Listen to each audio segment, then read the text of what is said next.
पैठणमध्ये निराधारांची लूट आणि नशिबाची थट्टा। तहसीलधून परतताना रिक्षा पलटी, 9 वृद्ध प्रवासी जखमी। हयात प्रमाणपत्रासाठी गेले आणि मृत्यूच्या दारातून परतले। निराधार लाभार्थ्यांच्या रिक्षाला भीषण अपघात, 9 जखमी। आमचे ब्युरो चीफ यांनी दिलेल्या माहितीनुसार पैठण तालुक्यातील ढाकेफळ येथील श्रावण बाळ आणि संजय गांधी निराधार योजनेच्या लाभार्थ्यांसाठी शनिवारचा दिवस काळजाचा थरकाप उडवणारा ठरला। शासनाचे हयात प्रमाणपत्र सादर करण्यासाठी तहसील कार्यालयात गेलेल्या 9 निराधारांच्या रिक्षाला परतीच्या प्रवासात बोरगाव ढाकेफळ रस्त्यावर भीषण अपघात झाला।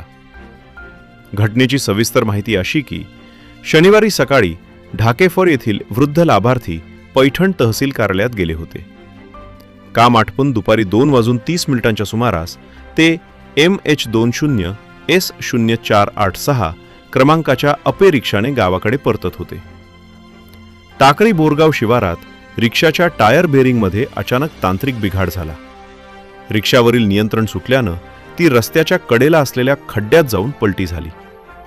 अपघात होताच परिसरातील शेतकरी आणि वाहनधारकांनी मदतीसाठी धाव घेतली। रिक्षाखाली दबलेल्या वृद्धांना बाहेर काढण्यात आले।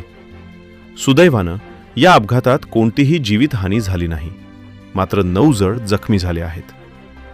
या अपघातासोबतच तहसील कार्यालयातील भ्रष्टाचाराचा मुद्दाही चव्हाट्यावर आला आहे।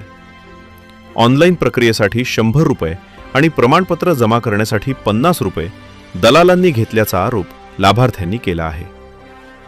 एकीकडे निराधारांची लूट आणि दुसरीकडे प्रवासातील असुरक्षितता, अशा कात्रीत हे वृद्ध सापडले आहेत। बिडकीन येथील शासकीय रुग्णालयात सर्व जखमींवर उपचार सुरू असून त्यांची प्रकृती सध्या स्थिर आहे। घटनेची माहिती मिळताच राष्ट्रीय छावा संघटनेचे जिल्हा प्रमुख किरण काळे पाटील यांनी रुग्णालयात धाव घेतली। त्यांनी तहसीलदारांशी संपर्क साधून या प्रकरणाची सखोल चौकशी करण्याची आणि दोषी दलाल व कर्मचाऱ्यांवर कडक कारवाई करण्याची मागणी केली आहे। पण प्रश्न उरतो तोच, निराधारांच्या नशिबी असलेली ही पायपीट आणि लूट कधी थांबणार? RBM न्यूजसाठी ब्युरो चीफ ऋषिकेश मुळे, पैठण। याचबरोबर आजच्या राष्ट्रभक्त मराठी महाराष्ट्र न्यूज रिपोर्टमध्ये थांबूया। नमस्कार।